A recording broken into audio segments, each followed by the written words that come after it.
চলছে ইরান ইসরায়েলের যুদ্ধবিরতি, তবু থেমে নেই উত্তেজনা। হামলার প্রতিশোধ নিতে মরিয়া হয়ে আছে দেশ দুটি।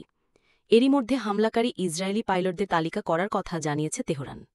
বলছে, যুদ্ধে অংশ নেয়া তেলাবিবের বিমানবাহিনীর পাইলট, কমান্ডার ও ড্রোন অপারেটরদের পরিচয় খুঁজে বের করতে সক্ষম হয়েছে ইরানের গোয়েন্দা সংস্থা। সব এখন ইরানের হাতে।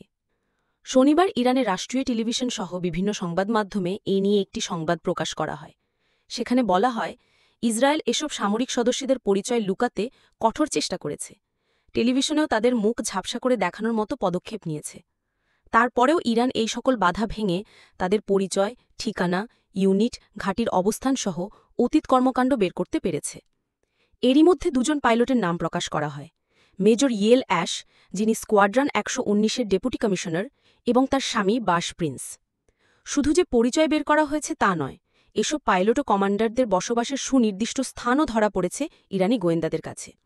স্যাটেলাইট ইমেজের মাধ্যমে তাদের বাড়ি ও চলাফেরার পথ পর্যন্ত নজরদারিতে রাখা হচ্ছে। প্রতিবেদনে বলা হয়, এই তথ্য ফাঁস হয় পৃথিবীর কোথাও ইসরায়েলের এসব পাইলট ও কমান্ডাররা আর নিরাপদ নয়।